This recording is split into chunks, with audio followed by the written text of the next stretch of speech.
This is Off-Road Independence, episode number 33. This podcast is brought to you by beginnersfab.com, the site that teaches you how to make useful, interesting, and creative things with basic tools.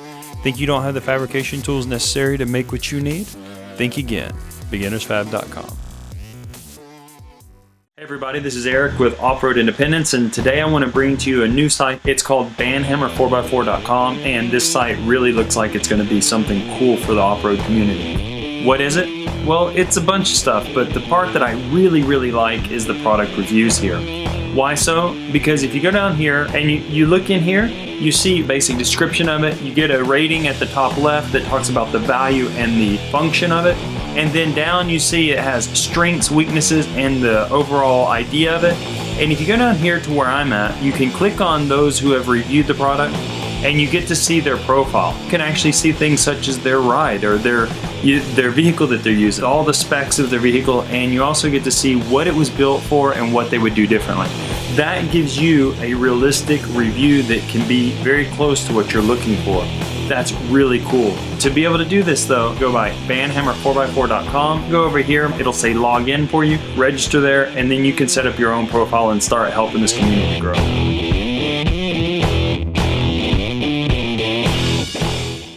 Hey everybody, and welcome back to Off-Road Independence. In this episode, we're catching up with Wade Foxon again, and this is going to be the second part where we're talking to him a little bit more about what he's doing with his rock bouncer. And the first thing we're getting into is his new winch that he got. So let's get started. Okay, and you told me also that one of the new things that you just got, that's the first time you've had it, was you got yourself a winch for this rig, right? Yes. And yeah. It's a Warren Xenon winch? Xenon 12, yeah. It's a 12,000 pound winch. Is that the one? Did you get the Xenon version with the digital readout that tells you how hot it is and all that stuff? There is the wireless remote I think you're referring to, like a little hand. Yeah, that was about $150 upgrade. I didn't do that yet. Okay. No. I mean, it's cool, but I don't really see that it's needed. But it is cool to know how hot your winch is getting. For guys that are in competition, like serious competition, I could see the benefit. Okay, my winch is overheating, you know. And without running that big tethered wire and everything too, right, for the handheld control. Yeah. So there's some benefits, but you know, I don't get me wrong. I know I do need a winch. It's going to come into play sooner or later, but I've never even owned one before. I've always found a way to get myself out of it, but you know, with a lot of the smaller trucks I'm playing with or at these events with, I wouldn't want to put it on them to get me out of a trailhead. So I'm making the responsible decision to put on the winch. But yeah, man, I mean, those new Xenons are supposed to be pretty fast. They're supposed to be, I mean, from what I hear a lot of good stuff about them. So yeah. When I designed this buggy, I used the Xenon as a mock-up. I made one out of plywood to mock everything up because I didn't have the cash or whatever to spill into it. But I put my bump stops on, and to clear some tubing, I had to move them in a little bit. So I knew that when I bought the Xenon this round, when I actually purchased it, I was a 1/4 inch out. My winch doesn't fit. So I finished my back end today, but my whole front end, I'm having to torch it apart, cut all my bump stops out, and I have to rework my whole front end to make everything work. Man, so sorry. Story of my life. Yeah, I hear you, man. So just shy by that much, but that's the next chasing axle seals on these diffs are from like the 60s, right? The 70s. So trying to get them to button up and seal is just a pain, and I've done so many axle seals on here that it's just painful. I'll drive it for an hour and then I'll look and it's just puking fluids, and I'm just rolling my eyes. Not again, because you got to take everything apart, right? And taking these tires off and all these parts, it's some heavy lifting for sure. Well, when I bought my Trooper, and if you're a long-time listener, relatively, I haven't been on the air a long time, but if you're a relatively long-time listener to my show, you'll know this. I bought the Trooper. The motor was badly installed. I knew it when I bought it. I had to pull the motor, fabricate new motor mounts, right? And put the motor back in so that it would actually sit the way it should. Well, at the same time, we decided to do the timing belt and the front crankshaft seal and all that kind of stuff, right? Because it was slightly leaking and all that. And lo and behold, if a year and a half later that stupid crankshaft seal is not leaking again, and I'll be danged if I'm going to take that thing back apart just to change that stupid seal. I'm like, I'll just keep filling it with oil for now. I'm not ripping this stupid thing apart again, you know? Yeah. It's like just so frustrating, you know? It's like, So, I feel you, man. I feel you. But, so like when you built your buggy, what main tools did you use to build it? I mean, like, I know a lot of guys that are fabricators, right? Like professional fabricators. Like one of the guys I follow on Facebook is Jesse Haynes. I don't know if you've seen him. He has like his chassis table, you know, where it has measurements marked out in the pegs, and he can put jigs and stuff. And I know a lot of guys build like that, but like, so what tools did you use to build this that were your most common tools, let's say, or most necessary? I made myself a mock chassis table, but it was by no means. I knew I wasn't going to reuse it again, so it was all out of plywood and 4x4s that I had scrapped over from a wood shop. So I did that. Even with that, like I'm clamping this stuff down, I'm screwing it down, making all sorts of kind of temporary jigs. Mm-hmm. And when you start welding, it's pulling and pushing with some pretty heavy forces. I was pretty impressed with doing so. As far as fabricating, like I have all sorts of different types of grinder discs, zip discs, flap wheels. Those come in handy. I have about 3 grinders, and I'm constantly in rotation with those. Notchers, welders, my little angle finder's pretty handy. Assortment of clamps, C-clamps, vice grips. I find myself packing up a lot of stuff just to be able to weld something, so it does stay straight and true. Yeah. Well, it's interesting because all the stuff that you mentioned, while individually with quantities like clamps, for instance, you might use 10, 15 clamps, right, to clamp something together. For sure. So that does come into like a cost factor, because that 15 clamps at $30 a piece or $20 a piece is still a lot of cash. Yeah. But I mean, what you told me, what I was listening, was like nothing that was like super crazy ridiculous that you had to have around to build the chassis, you know. And I guess that's why I was kind of asking, just so people could kind of hear what it is that, you know, let's say a normal guy, not like some professional fabricator, built this cool buggy with in his garage, you know, because you see these things being built in these fabrication shops online, and it makes you think, dang, if I don't have, you know, a leveling table with all this stuff and, you know, hydraulic movements or the bubble levels on them or whatever, I can't do this. And you can. It isn't going to be the same quality that they do, you know, but you can do it. It just takes more effort. Yeah, and I sell this thing too as, you know, I'm a lone guy here in a 2-car garage.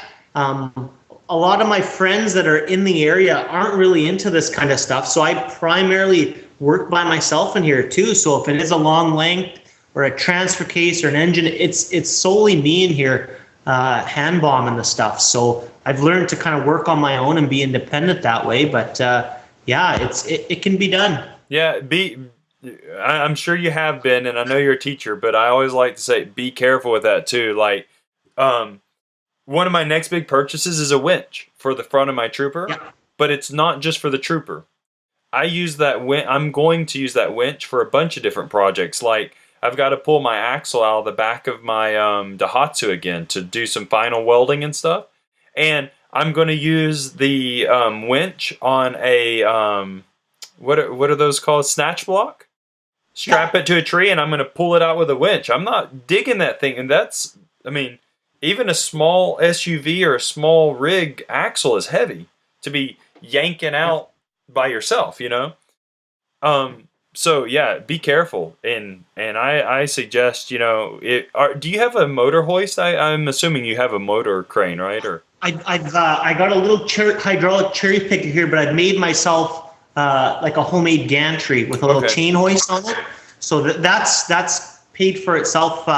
Just being able to pull a frame up and down, because these shocks are 18-inch coilovers. So to sit there with a floor jack or a bottle jack to be able to lift all that, it's been super handy. Yeah, and your transmission, how do you raise and lower it out of the buggy? Do you use a floor jack or do you have a transmission jack? I've hand bombed it, so dude, I'm not proud of that. Be safe, man. You're gonna kill your back doing that. Yeah. Be safe, man. I mean, I'm not trying to be your mom. Don't get me wrong, but no, I need to be. Yeah, this last time I needed to go out and again rushing for time, and I hand bombed the transfer cases and the transmission for sure. Well, hey, I've seen online some really cool designs that are just out of like 2x2 square tubing. That they cut them and they just make like a like almost like a fire log holder. You know what I mean? Yeah. It's flat and then it has two angled, and then it has a center bar that runs across just enough to hold it, enough in place that you can put it in your jack and stand it up and grab it, and then with this buggy though, everything's enclosed underneath, so it's got to come out the front. It's like playing with 300-pound Lego pieces almost to get it in and out of there. It's everything's so tight. So you can't. And I'm just asking. I'm sure you've thought of this, but is there no way to like open the floor so that you could get it out of the floor? No. Without cutting stuff, and everyone's telling me just cut up your tubing, but I don't know. Well, hey, it comes out, so it's tricky. Yeah, and this is the last I'm going to say about it, just as a suggestion if you haven't thought about it. I know cutting tube and rewelding it is a pain, but an option might be those tube blocks. Yeah, you know what I'm talking about? That's like a lock and it bolts through or whatever. Just a suggestion. It might be easier than yanking on it, because I tell you, man, you pull your back the wrong way one time, and you'll wish you had cut that tubing. Yeah, so I hear you. Just be careful, man. I'm just saying. But yeah, man, you have a super rad buggy. I gotta say, it's very cool. I just talking for myself, and I'm sure there are a lot of listeners out there. Sorry, I got something in my eye that will agree. Is that what I like about it? Is that it's not cheaply done, but it's not like crazy over the top done out of the range of somebody normal either. You know what I mean? For sure. I know a lot of the guys use the LS motors, like the aluminum ones out of the CTS or whatever they are, because they are aluminum, they're lightweight, and they produce huge amounts of horsepower for relatively cheap. But a lot of times they plan on rebuilding them after a few uses as well, or getting a new one. You know what I mean? Yeah. But you went with the cast iron block because it's durable. It has less horsepower, but it's durable. Right. So I like those mods that you've made and those balances you've put into the rig. You know what I mean? To make it work in a budget-friendly, relatively speaking, way. Yeah, my motor came from a junkyard. I think I paid $800 for it. So you know what I mean? You enter some of these competitions and you talk to guys, they got $6-7 grand into their motor, and it's just like, I can't play that game, right? No, so. I know. I shoot, man. I can't even play the game you're playing, so I understand. I don't feel bad. I'm not jealous. I'm just saying everybody has their limits and their levels, and that's just how it is, So, but that's the cool thing. I like to talk to people who are making it work with what they can do. In fact, I have this kind of idea, and I don't know if I'll do it, but I have this idea of taking my Trooper out with a couple of friends as the only vehicle, no support vehicle, but taking out on there's some rough areas around here, and with no winch, and using a high lift, snatch straps, chains, shovels, that kind of stuff, and do an old school, tire. Yeah, come along. And, well, my high lift also works as a hand winch, And I have tire chains and do it the old school way before using winches was so common. You know, that's the way I've lived up until a week ago when I picked this up. So, Off-Road Independence is the proud sponsor of Oregon Trail Off-Road. Stewards of the trail, ambassadors of adventure. Don't know who they are? Stop by and check them out at OregonTrailOffroad.com. Not only that, but you'll be able to see their first 3 episodes of their web series, One Lane Road, and check them out as they continue to progress and organize themselves for their ultimate adventure. Not only that, but you'll be able to see on their site how you can help them out, and if nothing else, you'll just be able to hang out and enjoy the ride. You know, and that's what happens with a lot of people. I can't tell you how many videos, and I'm sure you've seen them. You may have even seen it in real life. A Jeep starts to roll over and somebody on the outside like runs over to, you know, and it's like, let the stupid thing go. All it's going to do is crush you, you know? So yeah, just, you got to be safe. Wheeling is fun, but it's dangerous. I had a bad habit in this thing, starting to roll or whatever. I've caught myself a few times. People have shouted at. I stick my hand out thinking I'm going to stop the whole thing from rolling. So it's something that can't be taught. It just, I got to learn, you know? Yeah. And how much, like, I know that we said that your axles are probably 1,800 pounds, right? The two of them? Yeah, together, yeah. Yeah, plus the tire weight. So how much does one of those tires and wheels weigh? Another 200? 100? Yeah, I think it's pushing that. It's a little shy of 3, I'd assume. Okay, so let's say 3.6, we're talking 1,200 plus 1,800, right? Yeah. So now we're, what is that, 3,100? About 3,200? Yeah. And some then big cast iron transfer cases, and yeah. And then what about the buggy, the chassis itself? What do you think that's weighing in at about? Just have a guesstimate. Yeah, I don't even have a clue. Everyone asks me, and I should get this thing weighed just for the fact I'm towing it down the highways, but it's been so go. I haven't had a chance to find a even. So, I mean, would you have a guesstimate though? Like it's pushing 4,000 pounds. I think the weight in a total, from what I've looked on forums, the guys weighing in their buggies, I'm up around 6.5, maybe even 7 with mine. Yeah, I mean it's what's it called? It's engañoso. That's a Spanish word, by the way. Okay. It's tricky. It's tricky, right? Because it looks very light because it's open. It's a lot of tube and stuff, right? And the mind says this isn't very heavy. It's not very solid. But there's no way sitting inside the buggy or being outside the buggy, you're going to stop 6,500 pounds, let's say, or 6,000 pounds from rolling over on you. You know what I mean? For sure. Yeah. And that could easily crush you and do some major damage. So, you know, it's like wheeling is fun, but it's really dangerous. So I always, my pet peeves are seeing people too close that want to catch a buggy or a truck, and people who are really close to snatch straps or winch cables. Yeah. You know, it's like, get back. I know you want your iPhone photo, but get back, you know? So I grew up around a farm where chains were king, and I've seen so many chains explode and snap back and take out windows, tail people. That stuff bothers me for sure. Yeah. Well, in Australia, every year, because they have such a big trend and, you know, it's their culture to do the touring, what they call touring, which is basically like overlanding and all that stuff out in the desert and all that out in Australia. Every year somebody gets bogged, and every year somebody puts a snatch strap around a receiver, you know, a ball, and then they snap, and the ball is not made to take that kind of impact, and it rips off and it flies through the window and hits somebody and kills them, you know.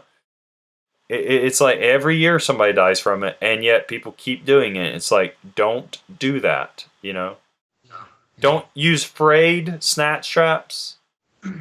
Don't use receiver balls, you know, trailer ball hitches as rescue points. They're not made for that kind of stuff. So, but who knows? I can't change the world, man. No, I can't change the world. Educate people, but it's up to them. Yeah, and I don't even know if I'm qualified to educate people. All I can do is what my wife said. She says, "You're good at talking, so this is the perfect forum for you." Nice. I didn't know how to take that.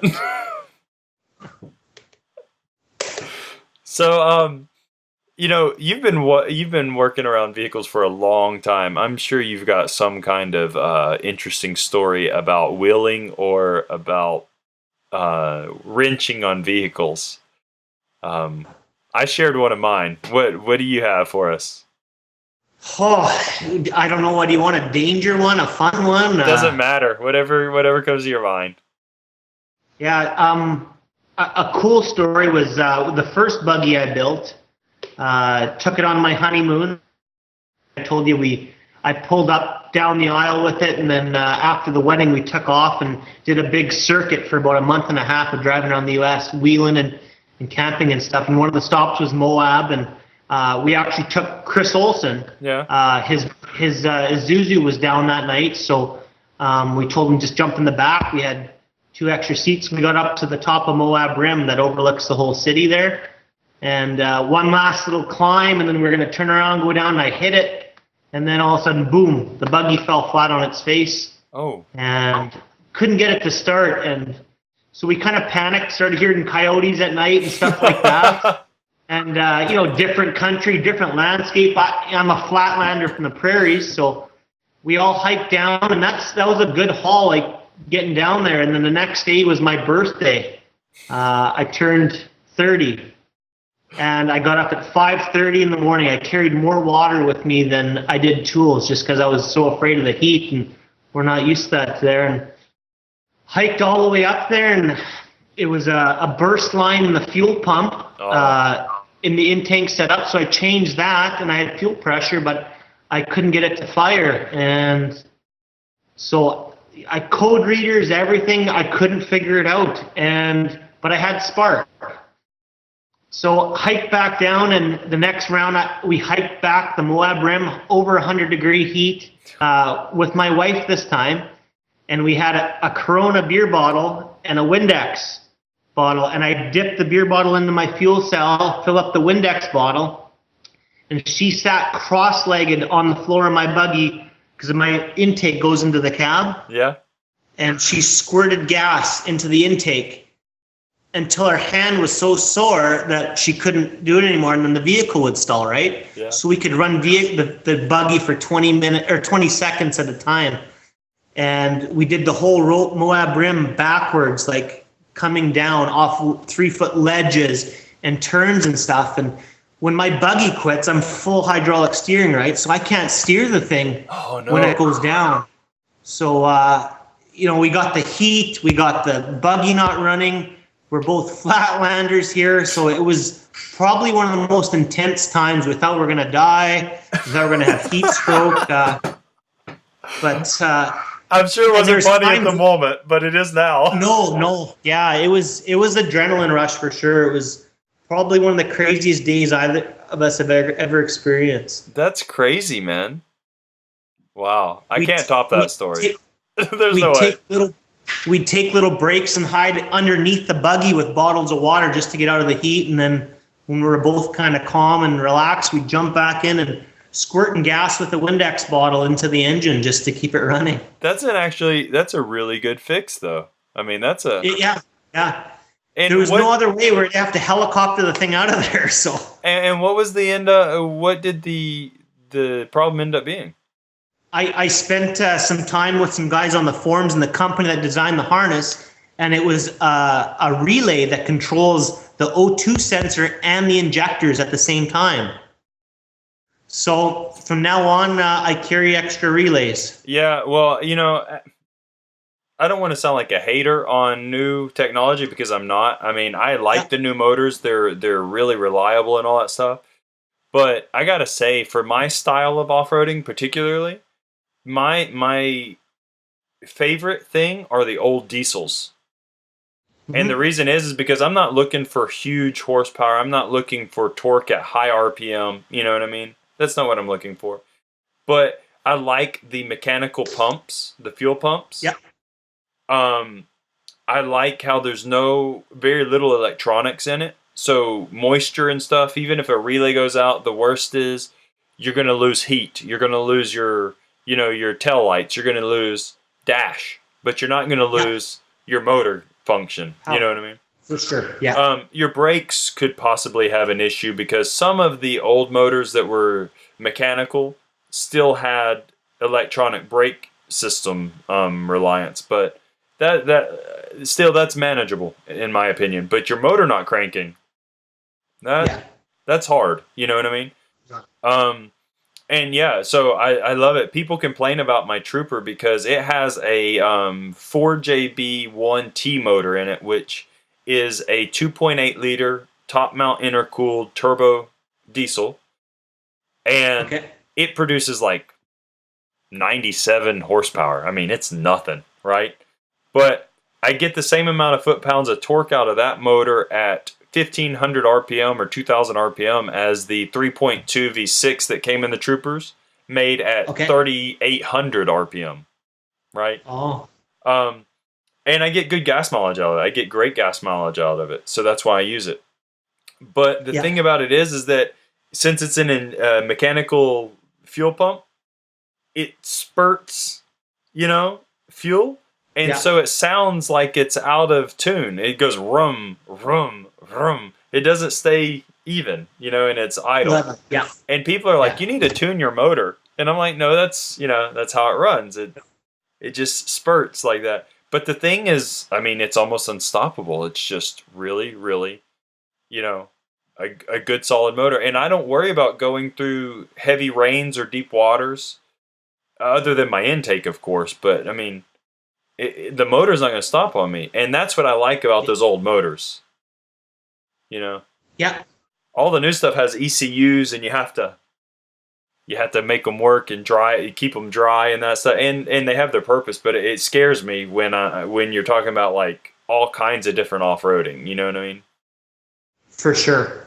So yeah, and we talked about things we carry with us wheeling too, and of course I pack relays with me, but this one is like this weird shaped relay that I didn't even recognize that it was a relay. It looks like kind of a partial fuse looking thing, and who knew that it would control an O2 sensor and the injectors at the same time? So it's just kind of it's an offshoot design that stung me that day for sure.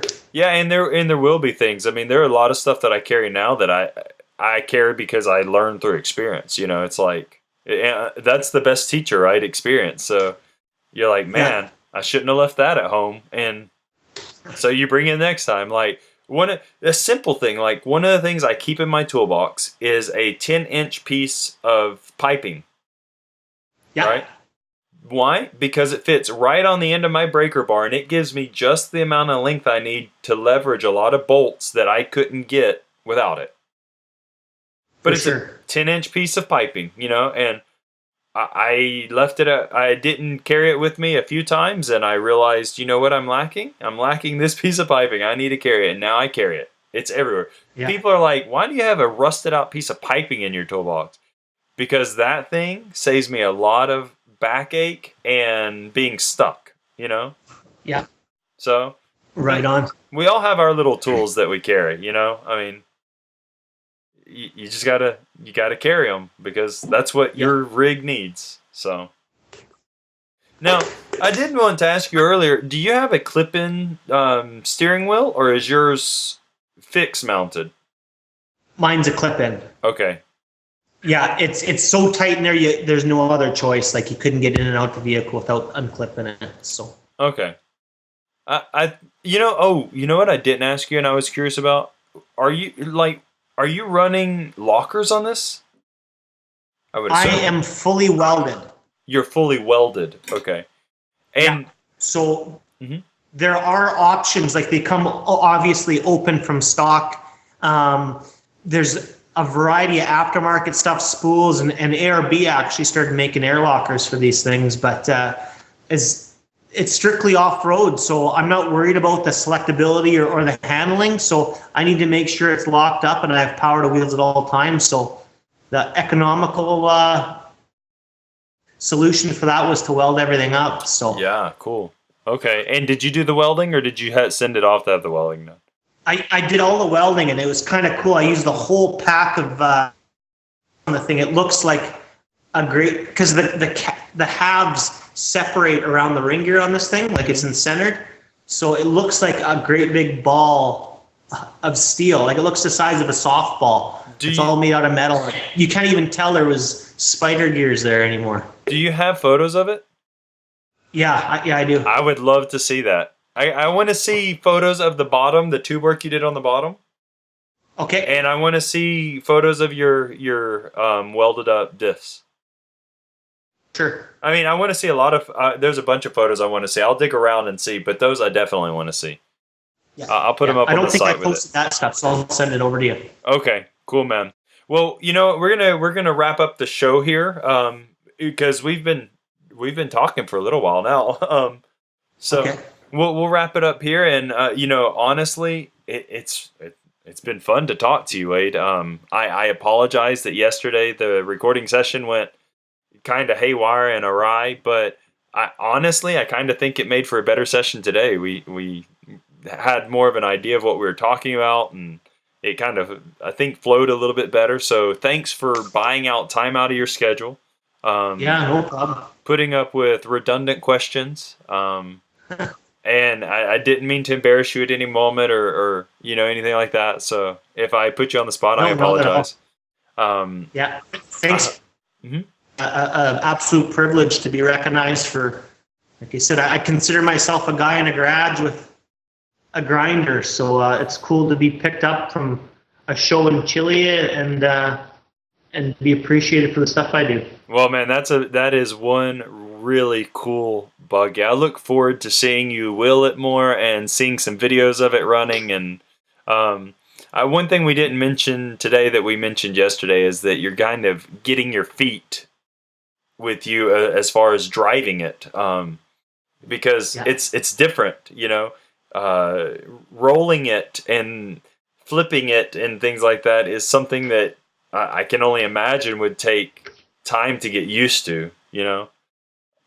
So even driving rears with a rear steer valve, like all hydraulic, there's no feel for anything you're doing, and to be able to coordinate that with the front wheels, it's a different planet for sure. Yeah, so I look forward to seeing the progress as you continue to learn how to drive this buggy more, and I'm sure that at some point you'll start making modifications either to this one or start building something else, and I look forward to seeing that stuff too. So, man, anytime you have anything going on and you're like, I'm doing this, let me know, and we can see about getting back together and talking about it again, because I haven't met a guest yet that I really didn't like talking to. I have to say that I've had a really good group of guests, and you're no different. I've really enjoyed having you on the show, so thanks. Cool, man. Cool. Thanks. Well, everybody, we want to thank you guys for sharing our conversation too.